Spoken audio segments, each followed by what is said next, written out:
you've got intelligent sensors, but you also have things at local analytics that are cloud aware, but still running high performance analytics. We still collect terabytes of data in a wind farm. It doesn't make sense to send any of those things into the cloud. All you need is a signature, right?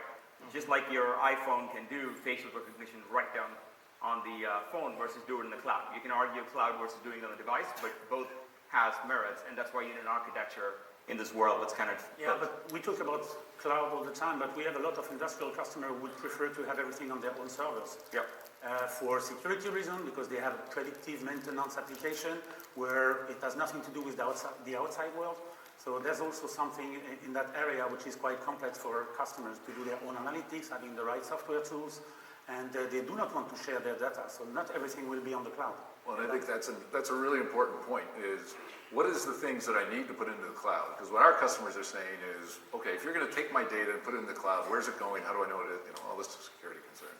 But the question is, we need to look for those step function improvements. As Ganesh was saying, productivity's gone down. All right, so we're not looking incremental improvements. We can get there today using edge devices, systems that we have today. If you're going to go and invest in a new platform, you better be finding some step function improvement, because that's a huge investment for people to move from one old... They have platforms today. Tell them, hey, I'm going to go to this new platform. You better have a heck of a business case, or they're not going to do it. And so therefore, and I think there's a lot to learn from the IT industry. I hate to say it, but 20 years ago, I was working, and at the time, there was this promise that was put forward by numerous vendors who shall remain nameless, that if you go in and go with a new platform, you're going to get, they were going into the IT networks, and they had 9 or 10 different tools that they were using to manage the IT network. And at the time, it was trendy to say, come in with one new platform, you'll get rid of all those, it'll be better, it'll be less expensive, everything's going to be great, you're going to get better functionality. And the reality was that they went from 10 platforms to 11, because they couldn't get rid of any of the old tools. They just added extra overhead, extra costs, and at the end of those projects, a study was done by a well-known research firm.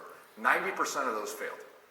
So it's something to learn from, I think, in where we are right now today, is we've got to look at it and say, how do I take the platforms I have? How do I take, we have 200,000 active resellers every year. I have 3,000 system integrators on an industrial platform. I have something like 10 trillion industrial transitions happening every day today with our platforms that we have. The challenge is, what's the step function incremental improvement that we're going to bring by putting data into the cloud? And that's really the challenge I think we've got, is we've got to prove that to our customers. But just going and saying you get a new platform, you're going to solve a problem, I personally I don't subscribe to that. It's got to be something new, something different to justify that kind of an investment. Well, and in addition on the platform to all the data integration and connecting all these wonderful devices that we're seeing that are IP enabled, the ability to allow the business to experiment at lower cost and faster speeds with new business models, I think is a critical part of a new platform, through microservices, APIs, and so on, that they can try new things and fail fast. Get in there. And a properly designed platform will not only be scalable and do all that stuff, but gives the business themselves that ability without having to launch massive IT projects. Yeah. Which then kind of brings us back to you, Justin, because from everything we're hearing, there are challenges that customers have. We're at the beginning of deploying industrial IoT. In comes HCL Technologies, where you're working with clients on these things. So what are some of the lessons you can share with us, where some of the hardships are that people have challenges with? Well, one of the biggest challenges we've heard a couple times here is, where do I start? We hear that all the time, and I think... And where should people start? Well, it's going to depend on the organization, right? Right. It depends on what their strategic goals are, what they're doing. Are you building an aircraft engine or a refrigerator? There can be different places to start there. But at the end of the day, it really is about starting. And people sometimes misconceive or misunderstand what IoT really is. And a lot of people still have the definition of IoT being pulling data off a device. And that's only a piece of the puzzle, right? The real value for IoT comes at the intersection of people, process, data, and things. When all these things are working together and you actually change behaviors and driving the change to a business outcome, that's when it's going to be beneficial. And so when we work with people, we will help them understand the typical consultant talk, right? What's the low-hanging fruit? What's the priority? What are we going to be able to get in there? But one of the things that's different about the way we're approaching IoT than we did, say, the ERP systems, is things are being executed in smaller sprints. We're starting to see value a lot faster in focusing on 1, 2, maybe 3 use cases, go in there, do a proof of concept, get it into production, and continue that flow moving forward. And some of the benefits of doing something like that gives you the ability to, you set a roadmap, you start executing that, and based on technology changes or business needs, gives you a little bit more flexibility to change that roadmap as you move forward without having, multi-million-dollar sunk costs into a roadmap that you're stuck on. So getting past those challenges of just the misconception and the fear of starting, and a lot of it's just about having a talk, find something small and start. Just like any other journey, right? Yeah. Where do I want to go? Put that foot in front of the other. Yeah, see, I would say the blueprints differ by industry, and I think it's a great question to ask about phones because those are Internet of disposable things.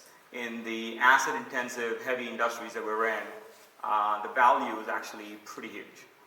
So we are actually building blueprints for every industry, and they vary.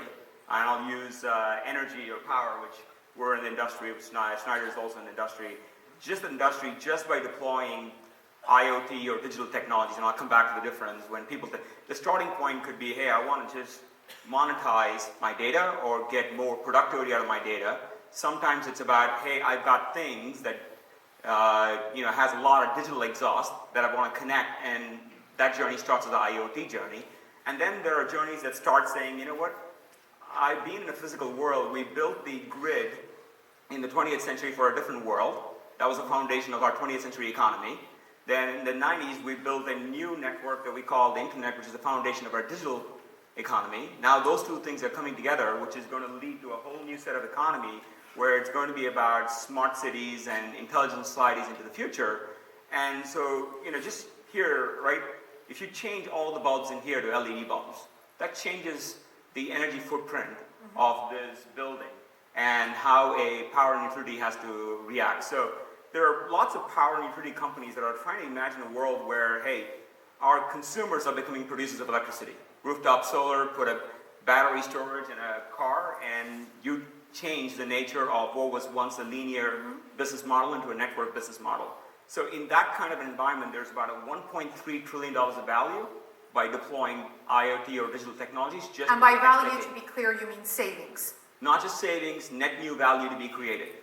That is net new value in terms of, and then on top of it, there's business value in terms of new business models to be created. For example, we go sell our IoT platform with our customers. We sell that and the applications just like everybody else here would sell a software as a service business model. That's a new business model for GE, but it's a common business model in all of our software industry. But because we understand the power of the machines, we can deliver the outcomes. When we say outcomes, a customer of mine in Pakistan, Hopco, cares about fuel efficiency of power plants. 4% of fuel efficiency over 10 years is about $250 million. I can sell them software as a service, or I can guarantee that outcome because I know the deep physics of the machines.